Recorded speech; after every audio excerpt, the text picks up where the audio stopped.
born to an unwed 16-year-old girl who already had 3 kids, Reggie Dabbs' beginnings were difficult, to say the least.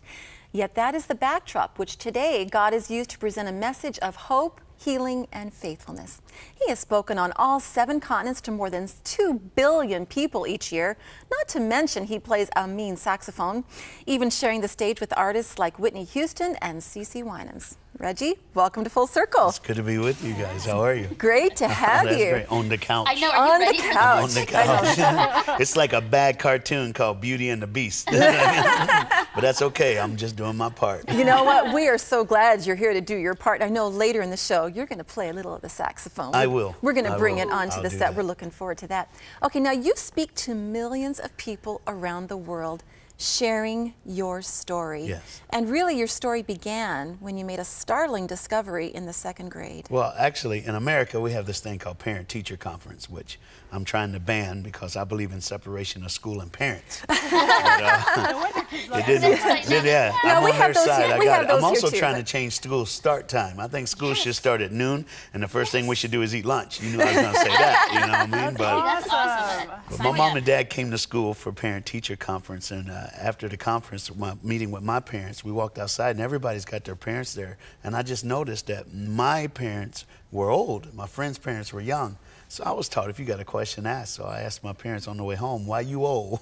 I didn't have much tact. Yeah. And they gently, and really it was good, they told me about that. I was in foster care, and they took that as they knew it was time. And the phrase on the front, you can't change your past, but you can change your future, is the first thing that my foster care mom said that night when I was 8 years old. First of all, she said baby, and that's my favorite word she used to always say. Then she said, you can't change your past, but you can change your future. And I found out that everybody has somebody in their life that's trying to let them know the truth. It may not come like, you know, there's a conventional way, you know, a mom and a dad will love their kid, a mom and a dad will take care of the kid, a mom and a dad will protect their kid. That ain't the way we live anymore. But I believe everybody will have somebody that'll reach out a hand. It's whether you take that hand or not, it's up to you. Now, Reggie, you say in the story that your value was worth $20. Yeah. That actually was that was tough to hear. And the story of Vera. Yes. Maybe Your share birth your mother. birth mom. Why don't you share that? Because that is quite a story. Well, as they were telling me the story at 8 years old, they said that I have a brother named Keith and twin sisters, Annette and Jeanette. But my mom kept them, but she gave me away. The reason I was born is my mom ended up to where her parents had disowned her. She tried to take care of her kids. She was living in a chicken coop, no electricity, no running water. She worked 2 jobs every day. Her kids were at daycare for breakfast, lunch, and dinner. She got sick.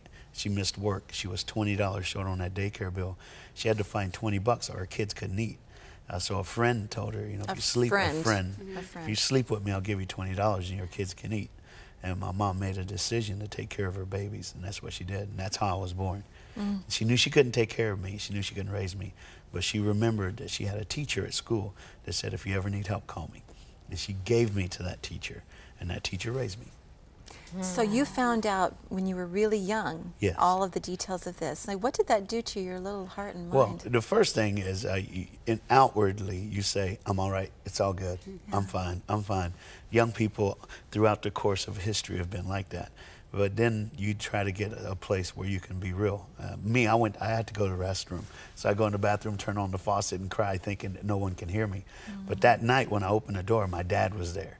And he put his hand on my chest and he made a phrase. He said, I cannot give you my blood, but if you let me, I'll give you my heart. And years later when he passed away, right before he passed away, he looked at me and said, you couldn't take my blood, but boy, did you take my heart. And their life, my foster care mom, my foster care dad, the way they lived led me to Jesus Christ. So your mom, in a way, gave you the greatest gift she could have given you, which was a healthy home life, godly parents. Absolutely. But you know, you talk about it now with so much grace, and you can tell that you've come to peace with all of that. Yes. But that wasn't instant, was it? Like, tell me the journey to come to where you are. It's a long journey. You know, at 10 years old, I used to ride the city bus to school, and one day I followed a black guy to his office because I ran into him by mistake, and I said, excuse me. He patted me on the head and said, excuse me, son. And when he walked away, I'm like, ooh, he my daddy. And I know it sounds sad, but I totally followed him, and I couldn't go in because they had security, but I'm standing outside, and the thought went through my head, nobody cares. And I froze. I put my hands in my pocket and I cried. I could feel people, the breeze of people walking by me, but nobody stopped for me. And that's good, because all that hurt and pain helps me understand people today. A lot of people say, you understand young people, but nah. There are people watching this right now who have things in their past that they're still trying to come to terms with, and they're in their 40s. But yet and still, you have to understand that there's a God in heaven that understands, and he's going to get you through that. If it wasn't for the storms, I wouldn't need to know the captain. But because of the storms, I'm sticking real close to the captain.